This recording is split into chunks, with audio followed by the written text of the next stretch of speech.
আসসালামু আলাইকুম ভিউয়ার্স, কেমন আছেন সবাই? আজকে আমরা সবাই পিঠা উৎসব করছি। আজকের পিঠাগুলো হচ্ছে আমরা ডাল দিয়ে, মুগ ডাল দিয়ে তৈরি করি। কেউ নকশি পিঠা বলে, কেউ মুগ পাক্কন পিঠা বলে। আসলে কার দেশে কী ভাষায় এটা পরিচিত তা আমার জানা নাই। তো আমরা আজকে এই পিঠা উৎসবে কিছু পিঠার ডিজাইন করতেছি। তো এখানে এই পিঠার ডিজাইনগুলো কাটতেছে। এখানে এই যে কেটে কেটে প্রথমে এগুলো মুগ ডাল দিয়ে সিদ্ধ করে, মুগ ডাল সিদ্ধ করে তারপরে পিঠাগুলোকে, আটাগুলোকে মুগ ডালের মধ্যে দিয়ে দিয়ে তারপরে আটাগুলোকে করে নেওয়া হচ্ছিল। তো এখন আমরা ডো তৈরি করে ফেলেছি। মিক্স করার সময় একটু ডিম মেখে দিয়েছি, প্লাস আর তেমন কিছু না, এটাই মেখে টেখে দিয়েছি। এখন হয়ে গেছে, এখন এটাকে আমরা সাজ করতেছি।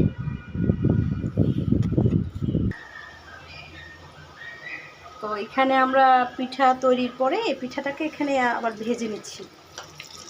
এই যে পিঠাটা ভেজে নিচ্ছি, সুন্দর করে ভেজে নিচ্ছি। এই যে পিঠা, ডিজাইনটা দেখেন,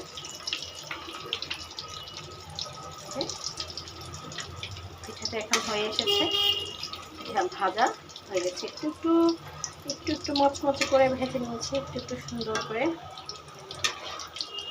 একজন এক একভাবে ডিজাইন করে, কেউ এই ডিজাইন সেই ডিজাইন। তো আমরা ডিজাইন করে ফেলেছি।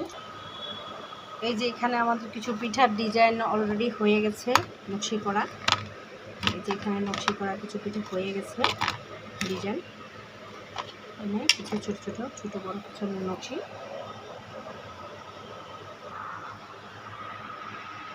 তো আমাদের ডিজাইনগুলো এই যে এখানেও আছে, আমরা এখানে ঢালছি। এবারে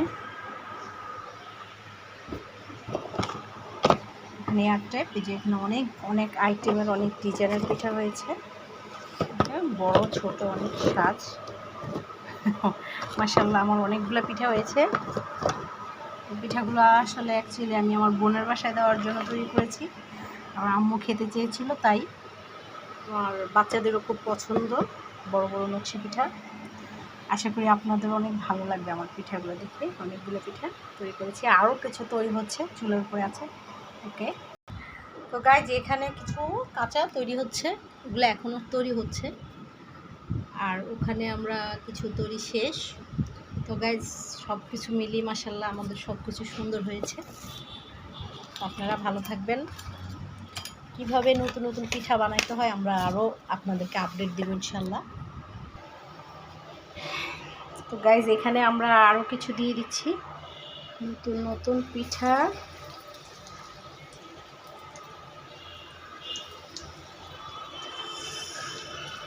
আমি এখানে পিঠাগুলো দিয়ে দিচ্ছি। মাশাআল্লাহ দিলে, আপনারা চাইলে আমাকে অর্ডার করলেও আমি চেষ্টা করব বানাই দিতে।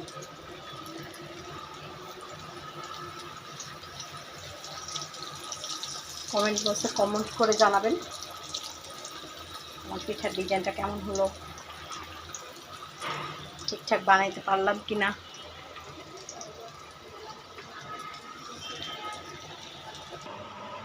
তো গাইস ফাইনালি আমার পিঠাগুলো দেখুন কেমন হলো, আপনারা অবশ্যই কমেন্টের বক্সে কমেন্ট করে জানাবেন। হচ্ছে আসলে আমার শখের বসে তৈরি করা পিঠাগুলো, এগুলো আপনারা ফাইনালি হয়ে গেছে আলহামদুলিল্লাহ। এরপরে আপনারা চিনির শিরা মিক্স করে চিনির শিরায় ফেলে দিবেন গরম গরম। খেতে অনেক অসাধারণ, পুষ্টিকর, মজাদার। ভালো থাকবেন। আসসালামু আলাইকুম।